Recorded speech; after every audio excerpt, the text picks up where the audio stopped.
आप ये लेके आई हैं, इस पे लिखा हुआ है कहीं ना कहीं ऐसा लगता है कि आपके घर में किसी को शिक्षा नहीं मिल पाई या फिर आपको नहीं मिल पाई या आपके बच्चों को नहीं मिल पा रही। लग तो ऐसा रहा है, क्या है पूरा मामला? मेरा सपना था कि मैं एक बहुत बड़ी एडवोकेट बनूं।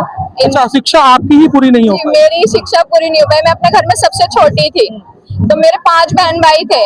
अब पहले तो हमारे पापा ने हमें प्राइवेट भी पढ़ाया, फिर अफोर्ड नहीं कर पाए तो हम सरकारी में चले गए, क्योंकि प्राइवेट की शिक्षा तो पूरा माफिया ही चलता है जी। हर साल किताबें बदलो, कोर्स बदलो, एनुअल जो फीस होती है इनके एनुअल चार्ज होता है वो इतना हाई फाई होता है कि फिर 8th क्लास के बाद मैंने ड्रॉप आउट करके सरकारी में एडमिशन लिया।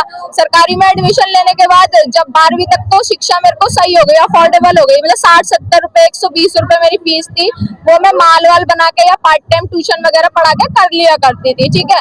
उसके बाद किताबों वगैरह के लिए टीचर्स का और जैसे फैमिली में सिस्टर का, सबका बहुत सपोर्ट था। वो लोग मुझे किताबें वगैरह, मेरी सिस्टर जो थी गुलबसा नाम है उनका, वो काफी सपोर्ट करती थी, तो वो करवा देती थी। बाकी पापा तो मेरे ड्रिंक करते थे, उनको इतना मतलब नहीं था। मदर मेरी बचपन से नहीं थी, 1-1.5 साल की उम्र से। तो मैं 12वीं तक तो शिक्षा ली। उसके बाद जब मैं BA LLB के लिए एडमिशन के लिए पता करने लगी, मैंने बहुत यूनिवर्सिटी में पता की। सरकारी यूनिवर्सिटी में आपको क्लैट क्लियर करना है। क्लैट क्लियर करने के लिए आपको कोचिंग लेनी पड़ेगी, जिसपे इन्होंने 18% GST लगा रखा है। 18% GST शिक्षा पे GST? हाँ, शिक्षा पे इन्होंने 18% GST लगा रखा है। कोई भी आप कोचिंग लोगे, कोई भी किताब खरीदोगे, आप 18% GST दोगे। अभी 18% बढ़ा के पैसा दोगे। हमारे लिए 8 रुपए बढ़ा के देना बहुत मुश्किल है। हम तो कोई चीज भी लेने जाते हैं, कोई कपड़ा भी लेने जाते हैं, 150 का दोगे तो भैया 120 रुपए ले लो, और ये लोग कह रहे हैं 150 का है तो 200 रुपए देने पड़ेंगे। कैसे होएगा? अच्छा नशीमा, बच्चे हैं आपके?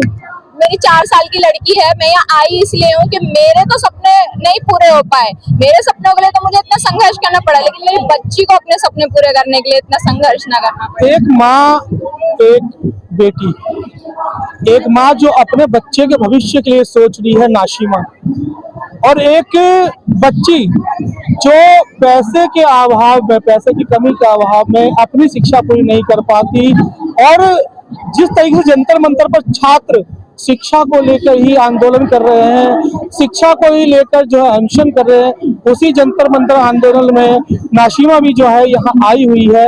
और नाशिमा का कहना यह है कि जिस तरीके से पैसे के अभाव में मैं अपनी शिक्षा पूरी नहीं कर पाई, एक सपना था कि मैं एक वकील बनूं, पर वो सपना पूरा ना हो सका।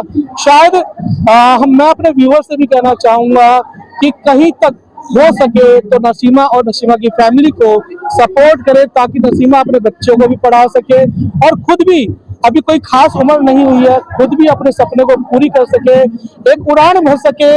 और कहीं ना कहीं अगर नसीमा का सपना पूरा होता है तो कहीं ना कहीं जो गरीब तबके के बच्चे हैं उनकी मदद के लिए भी नसीमा आगे आएगी। क्यों नसीमा, सही बात है? जी हाँ, मैं तो बिल्कुल, देखिए मैं तो एडवोकेट बनने इसलिए चाहती थी क्योंकि मैंने अपनी जिंदगी में देखा था इंसाफ के लिए लोग चक्कर काटते रह जाते हैं, डेट पे डेट मिलती है। गरीब इंसान के पास इतना पैसा भी नहीं होता कि वो इंसाफ खरीद सके। अच्छा, लोग अगर आपको, हमारे व्यूअर जो देख रहे हैं, आपको सपोर्ट किस तरीके से कर सकते हैं?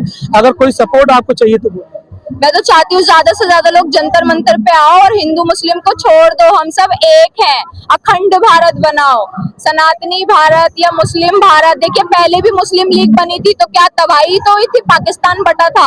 देश को बांटने से कुछ नहीं मिलता, तबाही होती है। देश को एक, अंग्रेजों ने क्या किया था? Divide and rule. Gandhi ji ने क्या किया? सबको एक किया, सिख, हिंदू, मुस्लिम, सिख, ईसाई को एक किया। तब भारत आजाद हुआ ना, जब पांचों मुट्ठी मिलती है तब मुक्का बनता है। अगर एक उंगली रहेगी तो कोई भी तोड़ देगा।